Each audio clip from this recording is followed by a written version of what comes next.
Magsusorry ka o hindi.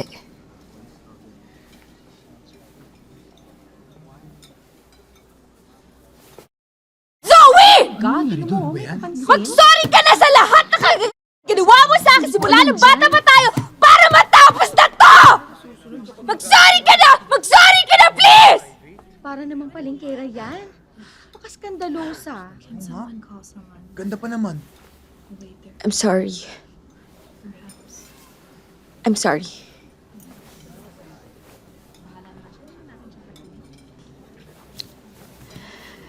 Zoe, inurong ko yung kaso. Kasi sabi ng parents mo, sising-sisi ka na at ready ka na mag-apologize. They lied.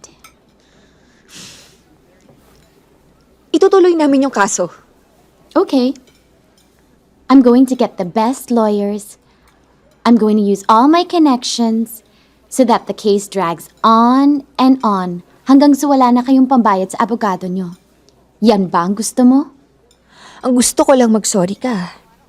Mag-sorry ka sa lahat ng ginawa mo sa akin simula nung bata pa tayo. Yun lang. Di mo mabigay? Eh bakit? Sino ba nauna sa atin dalawa? Di ba ikaw? Pinahiya mo ako sa harap ng mga batchmates natin. Zoe, sinong nagbigay ng building para maging valedictorian? Ako ba? Reconciliation scene pala ang hanap mo. Well, I'm not going to give it to you. Hindi mo ba ako talaga naging kaibigan? Kahit konti. Di mo ako minahal? Kahit isang segundo lang. Walang halaga yun sa'yo? Kasi sa akin meron. Tao ka pa ba?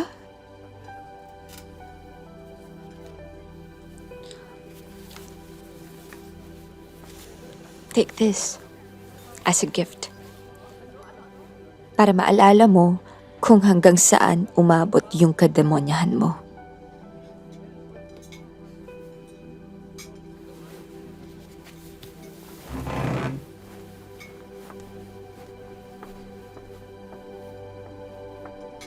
Ay, salamat. Umalis na rin siya.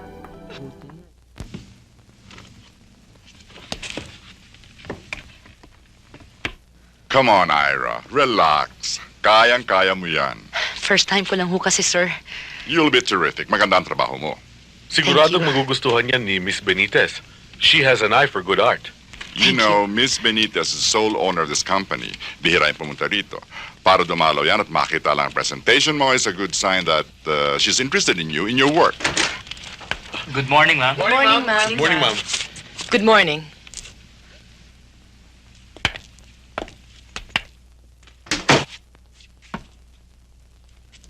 Miss Benitez, I'm pleased to introduce our new assistant art director, Miss Ira Noche. Yeah, kilala ko na siya. I've read her profile. I make sure na kilala ko ang aking mga employees. At kahit wala pa siya rito sa kumpanyang ito, kilala ko na siya. I know the Noches. Dating mayaman, pero ngayon mahirap na.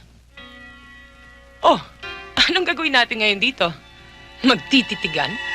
Why don't you make your presentation now?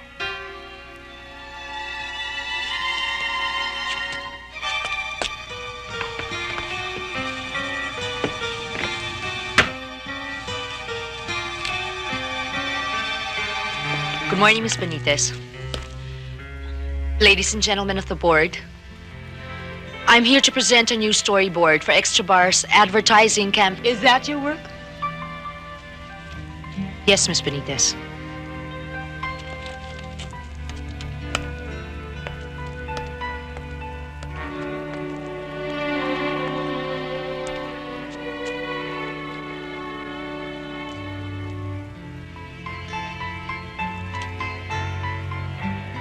I don't like it. But Miss Benitez... I don't like it, Nieto.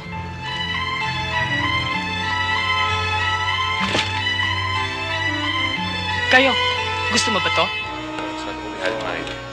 Kulang. Hindi ganun. I don't think it will be effective. Tama, to correct. use that kind of... San lupalop ka ba nag-aral at ganyan kapangit ang trabaho mo? If that is your opinion, Miss Benitez, I will respect it. Pero hindi naman siguro tamang bastusin ang trabaho ng iba. At sino ka para magsabi ko ng tama o hindi tama sa kumpanyang ito? Empleyado ko lang dito, may I remind you. At ako ang may-ari ng kumpanyang ito. At pwede kong gawin ang lahat ng gusto ko. And that includes kicking you out of here. You're fired. But Miss And you Benitez- are fired too, Nieto, for hiring incompetent people like her. Now get out. The two of you get out!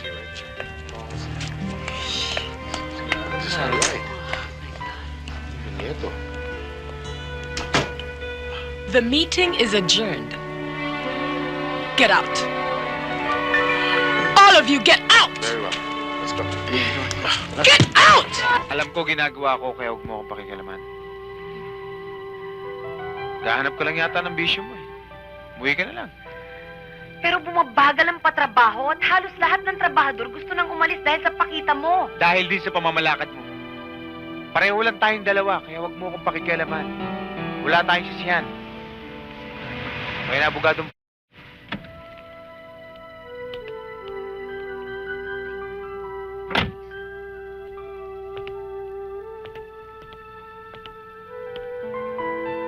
Iha, wala nang kinikita ang mga negosyo mo. Napabayaan mo na. Wala nang manggagawang gustong magtrabaho sa'yo. Itong planta at tabakuhan, parehong nakasanla sa bangko kailangang humingi ng extension kahit 1 taon lang na redemption period. Kung hindi, mapaporclose lahat. Pwede ba masakit na ulo ko? Saka na lang natin Kailangan pag-usapan to. Ang dami kong problema eh. ngayon. Palagi mo pinopostpone yung pagharap sa problema. Tama na yan. Lasing ka na naman eh. Ibigay mo sa akin. Akin na yan. Anselmo! Sinisira mo ang buhay mo nang dahil kay Anselmo. Pati negosyo natin, pinababayaan mo na. Kaya alam! Kahit nalustayin ko lahat ng perang binigay sa akin ng papa, lumayas na kayo! Nana John, I'm sorry. I'm sorry. I'm sorry. I'm sorry. I'm sorry, Nana John. Ikaw na lang ang natitira kong kamag-asa. Tumanda akong dalaga na dahil sa pag-aalaga sa iyo at sa iyong papa. Ayokong makitang nasisira ang buhay mo. Masakit yun. Mabuti pa ho kaya. Pumunta na muna ako ng Maynila. Ayoko na rito, Nana John. Ayoko na ho rito. Kayo na muna ang bahala dito.